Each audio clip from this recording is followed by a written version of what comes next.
At the class reunion, someone asked my husband, "Who was your secret crush back in high school?" Carter Delgado glanced at me briefly, then turned to the beauty queen sitting beside him. Mia. Mia Prescott's eyes went wide with shock. "Then why did you ignore the love letter I wrote you?" Carter froze. "I thought you liked Brendan Lawrence." One question led to another, and piece by piece, the misunderstanding from all those years ago unraveled. Mia's love letter had ended up in the wrong bag. That single mistake had kept them apart. Mia's eyes turned red in an instant, and Carter's face filled with stunned regret.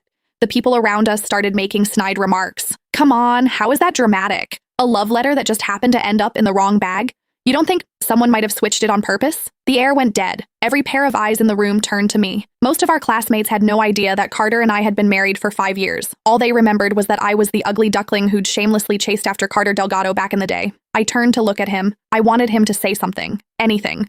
Even just one sentence that he was the one who'd pursued me. But he said nothing. Just like the rest of them, he stared at me with an unreadable expression. In that moment, I slipped the wedding ring off my finger, the one I'd worn for 5 years, and told myself it was over. A few more rounds of drinks passed. Mia ran over to Carter's side, tears streaming down her face like rain on cherry blossoms, and they poured their hearts out to each other. "I can't believe it was all just a misunderstanding. If only I'd written your name at the top of that letter, then you wouldn't have thought that the person I liked was someone else." Carter's gaze was heavy, full of regret. No one could have predicted it, that things would turn out this way. Mia grew more emotional, drinking more than she should have. Carter stayed beside her the entire time, gently patting her back, even handing her a glass of hangover remedy. From start to finish, he never once looked at me. The excited chatter around us swelled. Who would have thought? A crush that fizzled out years ago actually gets a second chance 8 years later. So the Delgado prodigy from our business school really did have a thing for the Prescott beauty queen? If they'd gotten together back then, their kid would probably be in preschool by now. Then someone else chimed in, voice dripping with spite. Exactly. If certain people hadn't thrown themselves at Carter so shamelessly, maybe those two wouldn't have spent all these years apart. Their gazes drifted toward me, one by one.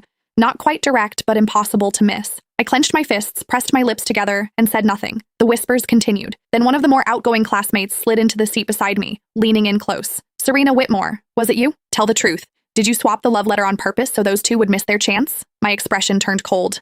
I was about to say it wasn't me, but the crowd erupted before I could speak. I'd bet money on it. Everyone used to say Carter and Mia were the golden couple. They were obviously into each other. The only one who didn't get the memo was Serena, pining away, staring at Carter every chance she got. We all saw it.